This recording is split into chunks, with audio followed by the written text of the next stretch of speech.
No one has a greater stake in the outcome of events that are unfolding today than your generation.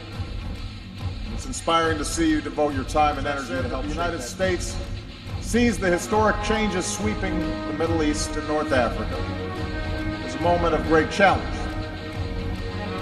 but also a moment of opportunity for greater peace and security for the entire region. I intend to work with you to seek a peace that will address our security concerns. Incredible new video just into our newsroom of a massive twister hitting central Oklahoma. Rick has been watching. Oh my God! Back up! Oh no!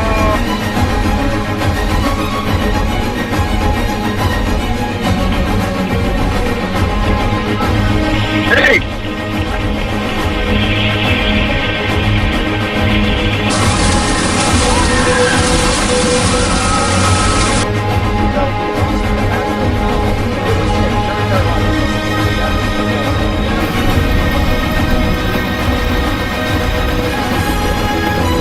Forever change along the state's flood zone. Here, he and his crew were on the ground in central Oklahoma. He is also a severe storms researcher.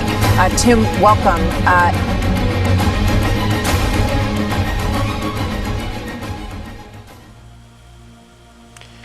Nous allons maintenant vous montrer quelques versets associés à ce genre de découverte. On a ici, dans Psaume 19, versets 1 à 4, qui traite d'astronomie, on parle au chef des chantres, Psaume de David. Les cieux racontent la gloire de Dieu et l'étendue manifeste l'œuvre de ses mains. Le jour en instruit un autre jour, la nuit en donne connaissance à une autre nuit. C'est assez intéressant parce qu'on voit vraiment qu'il y a une suite à toutes les 24 heures de ce qu'on peut voir défiler dans les cieux qui est assez révélateur dans ce cas-ci. Et ça correspond vraiment au verset qu'on voit ici.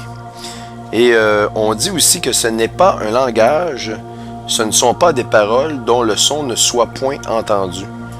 Autrement dit, les cieux émettent un son, un langage, qui est une parole, selon Dieu, dont le son ne soit point entendu.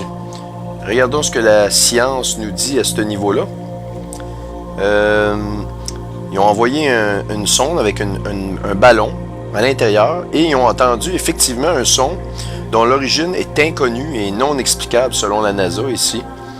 OK? Et il y a même un extrait d'un des chercheurs.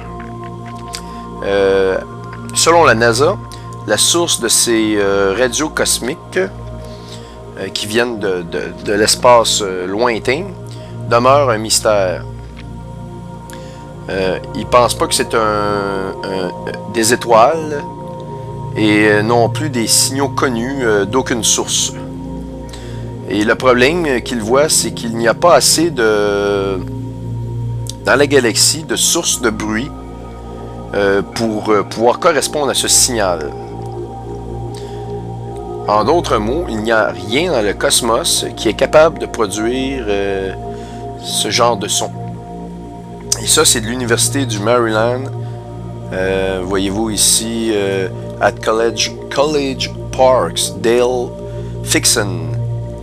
Donc, c'est ça appartient à, ça fait partie de l'équipe de la NASA ici, que ce qu'on nous dit. Donc, voyez-vous, donc la Bible nous parle, dans des vieux écrits de plusieurs milliers d'années, à l'effet que les cieux racontent, donc, l'histoire, et qu'ils émettent aussi des sons, des paroles, qui ne sont pas non entendues. Donc, on les entend. Et la NASA les entend, mais, voyez-vous, la science tente toujours d'expliquer quoi que ce soit. Il faut que ça soit ramené à l'humain.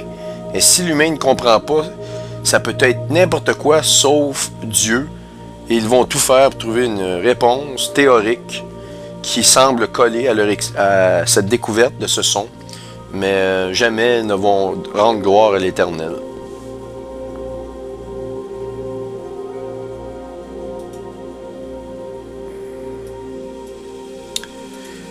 Nous allons maintenant compléter la symbolisme sur cette pièce australienne, la pièce de monnaie australienne.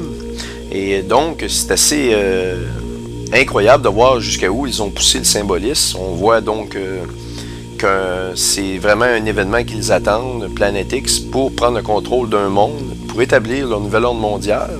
Et nous vous encourageons beaucoup à regarder les vidéos que nous avons produites sur Planet X Nibiru 2012, 23, le chapitre 23A et 23B, où on démontre que le dessus de la pyramide n'est pas complété. Ils vont mettre une pierre angulaire, et donc la base de la pierre angulaire correspond à l'année 2012-2013, et le dessus, la pointe de la pierre angulaire, correspond à l'année 2016-2017, où il termine l'établissement de ce nouvel ordre mondial. Et évidemment, c'est en quelque part dans ces années-là que l'Antéchrist va prendre le pouvoir du système.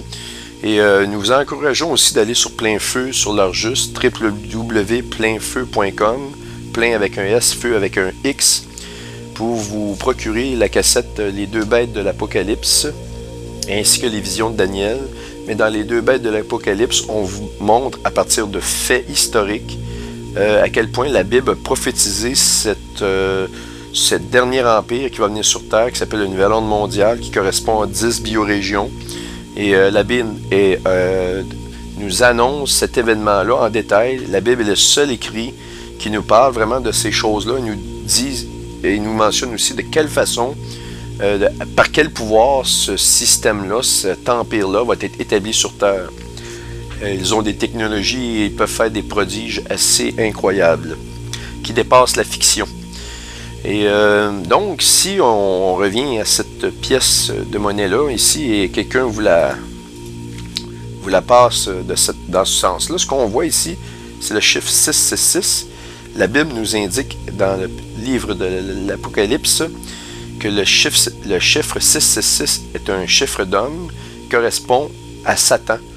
C'est vraiment le chiffre de son nom, 666. Et on voit aussi le mot silver, qui veut dire argent, qui vient maintenant, qui se lit maintenant en l'envers, qui fait Rivlis. Et Rivlis, si vous faites une recherche sur Google, vous allez vous apercevoir que ça correspond à un personnage magique qui est la tête d'un loup avec le corps d'un homme.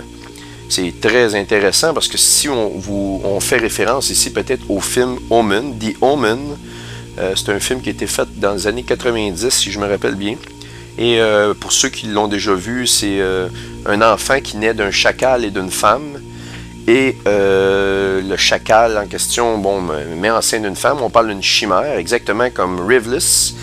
Et ça fait référence directement à Satan parce que cet enfant-là qui naît d'un chacal et d'une femme dans le film Omen devient Damien. Et Damien, c'est un petit garçon qui est poussé vers le pouvoir de la ministériel aux États-Unis, devient en fait pas ministériel mais présidentiel aux États-Unis, devient éventuellement à la fin du film, on le voit, il devient le président des États-Unis ou s'en va vers la présidence. Et tous ceux qui sont devant lui, qui lui mettent des bâtons dans les roues, sont automatiquement assassinés, meurent dans des circonstances surnaturelles. C'est vraiment noir et très sombre ce film-là, et ça s'appelle The Omen, et c'est de voir la référence entre un être qui est Satan, qui devient l'Antéchrist dans le film, qui naît d'un chacal avec une femme, et que Rivlis fait référence à un personnage magique et qui est une chimère entre un homme et un loup. Alors, c'est vraiment spécial. Et vous voyez le 666 ici. Ils auraient pu prendre le pourcentage de l'argent à 99%, mais non, c'est 99,9. Donc, ils mettent même pas la peine de mettre un chiffre. C'est vraiment, ils le mettent en fraction, 666, 999.